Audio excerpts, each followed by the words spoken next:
Good afternoon. Let's take a look at exercise 5-17, which we had reviewed in class. We've been given a balance sheet at December 31st, 2016, 10 pieces of additional information, and asked to prepare a statement of cash flow for 2017 and the balance sheet at December 31st, 2017. So here in Excel, I have my balance sheet set up and the format for my statement of cash flow. The balance sheet, I'm preparing a comparative balance sheet, which simply means I have the current year's information and the prior year's information. So all the prior year information that has been presented in the problem, I have put that information down over here. You will notice one number is 0, which is investments, because there were no investments in the previous year. But we are going to have it in 2017, so I've gone ahead and added that item. In the statement of cash flow, we're using the indirect method. The indirect method is different from the direct method only as it pertains to the operating activity section. So in the statement of cash flow, we have all cash transactions classified as operating, investing, or financing activities. So let's start with investing activities. These pertain to changes in your long-term assets, your non-current assets. So investments, property, plant, and equipment, intangibles, you either buy or sell them, and that's going to show up over here. For financing activities, we are looking at long-term liabilities and stockholders' equity section items. Operating activities, we're concerned with basically the monies that we got from the regular operations of the business and that we paid to maintain the regular operations of the business. So we're looking at revenues and expenses. Anything else that is there in the income statement needs to be adjusted. So once I have this format laid out, the statement of cash flow wants to explain the change in cash from last year to this year. So cash last year was $82,000, and that information I'm going to present over here in my statement of cash flow. I'll have the 3 sections. I'll add up the 3 sections. And then to that, I will add last year's cash number, which is the $82,000. As I start reading the problem, the first item I have is net income is $55,000. This information I'm going to present over here. The net income is $55,000. I'm also going to number these items to indicate where I got the numbers from. Also, what I'm going to do is open a few T accounts if there's an account that is affected multiple times. So the first one I'm going to look at is retained earnings. Retained earnings, the balance was $44,000. So the number I'm going to have here is $44,000. I bring it from the balance sheet into this T account over here. This is the retained earnings from last year. In the current year, I earned $55,000. I need to add that to retained earnings. And that number is going to be presented over here, the $55,000. So I'll be making adjustments to the net income number to arrive at the number that tells me what were the cash flows from operating activities. The next item tells me that equipment that cost $20,000 and had an accumulated depreciation of $8,000, which means book value is $12,000, was sold for $10,000. This means it was sold at a loss of $2,000. The loss of $2,000 had affected the net income number. I now need to adjust that. And the adjustment I'm going to make is I'm going to add back that loss because that should not have been put in this section as far as operating activities is concerned. So I'll add the loss on sale of equipment. Equipment is a long-term asset, so it's an investing activity. What I got over here is only $10,000, and that's what I'm going to put down over here. And I'm going to identify this as sale of equipment, $10,000. I'm going to open 2 T accounts for equipment and accumulated depreciation on equipment. How much did I have in equipment last year? I had $90,000 and $11,000 accumulated depreciation. So I bring my $90,000 over here on the debit side of equipment and $11,000 on the credit side of accumulated depreciation. When I sold my equipment for $10,000, I no longer have it. So I need to take that item off my books, and I'm going to put that $20,000 over here, the original cost of the asset. I also no longer have the accumulated depreciation associated with that asset. So I'll debit accumulated depreciation, $8,000. I move on to the next item. Depreciation expense for the current year is $4,000 on building and $9,000 on equipment. These two are non-cash expenses. Expenses had been subtracted in order to arrive at net income.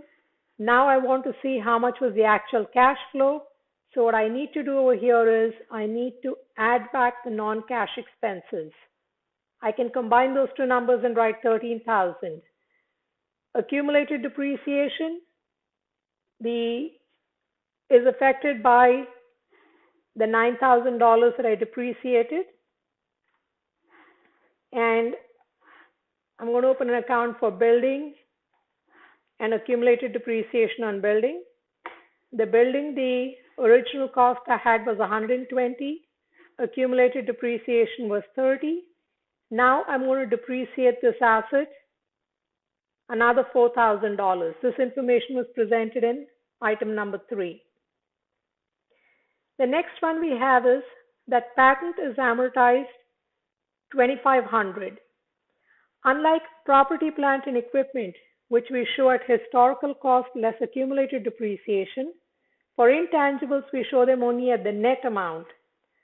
So my patents, which was $40,000, I will amortize it, and it becomes $37,500 in the next year. This amortization is a non-cash expense. So just like depreciation, I'll do the same thing over here. I'll add back the $2,500 non-cash expense. That's the adjustment to the net income that I'm going to make. Then they tell me that current assets other than cash increased by $29,000. We'll leave that information aside and not do anything with it. Current liabilities increased by $13,000. We'll take that into account right now. Okay, the current liabilities, actually let me step back. They did tell us other than cash. So current assets and current liabilities, when there are changes in these assets and liabilities, we need to make an adjustment to operating activities. Let's recall why we are doing this. Anytime your current assets increase, it means you have used up cash. It's locked up as a current asset other than cash. If current asset decrease, they convert it to cash. So we have an increase in current assets, so that will have to be subtracted. We have an increase in current liability. What does that mean? If a liability increases, it means I have postponed the cash payment. So I'm going to add that number over here. Increase in current liability will be added. Increase in current asset will be subtracted over here. Next, I'm told that we have an addition to a building that cost $27,000. Building is a long-term asset. I paid another $27,000 in order to add something to the building. This is going to be a cash outflow. I paid for this. So cash paid for addition to building, $27,000. I added to building, so on the debit side, I'll write $27,000 for building. Number 7, a long-term investment in stock was purchased for $16,000. I didn't have any investment in stocks. That's why I didn't bother opening a T account. It was zero balance. I now paid $16,000 and bought stocks. So my investment goes up from 0 to 16. Long-term investments is a part of investing activities. I paid cash, so it's a cash outflow. So I write down purchase of investments, It's a cash outflow, so I put the number in parentheses, 16,000. The next one says bonds payable of $50,000 were issued. The word issued is also the same as sold. In case of bonds payable, when we say we issued or sold bonds payable, it means we borrowed money. Long-term liability is a financing activity. We borrowed money, which means it's a cash inflow. So I have issued bonds payable $50,000. I had bonds payable of $100,000. I issued bonds payable, which means now this becomes $150,000. That's how much I owe now. Cash dividends of $30,000 are declared and paid. Cash dividends are paid to our stockholders. It's paid out of retained earnings. So I'm going to put this on the debit side of retained earnings. $30,000 was paid out. This is a cash outflow. It's a financing activity because it relates to equity. So I have paid out $30,000. So it'll be in parentheses, cash paid $50,000. And then finally, we are told that we purchased our own stock, which we now call treasury stock, for $11,000. We purchased our own stock. Again, it's an equity transaction, which means it's a financing activity. We paid $11,000, cash outflow. So I'm going to write $11,000. Treasury stock was $0 last year. I now have $11,000. Treasury stock is a contra equity account. It reduces my common stock outstanding. So I put that in parentheses over here. Now that I've done this, I'm ready to start finishing up my balance sheet and my statement of cash flow. So let's start with our balance sheet. I have equipment, $90,000 beginning balance. I sold $20,000. So what I'm left with is the difference, which is going to be the 90 minus 20, and that's going to be $70,000. And that's what I'm going to have over here, $70,000. My accumulated depreciation on equipment, I add up the two sides, and I take the difference between the two sides. And my balance is going to be $12,000. So accumulated depreciation, I have $12,000. Building, I have 120 that I started with. I added another 27. When I add the two numbers, I get 147. This number, I will bring it over here at 147. Building accumulated depreciation, I had 30. I depreciated another 4,000 in the current year, leaving me with 34,000 in accumulated depreciation. Okay. Retained earnings, I had 44,000. I earned another 50,000. I paid out $30,000 in dividends. So what am I left with? 99,000 minus 30,000, which is 69,000. That's the number I'll bring over here to retained earnings. Okay. Now let's look at what else is left over here. Current assets, I don't have that information. Land was 30,000. Since no new information is provided, I assume land stays the same at 30,000. Current liabilities was 150. It increased by 13, so it has become 163. Common stock was 180. No new information was given, so that stays as 180. Okay.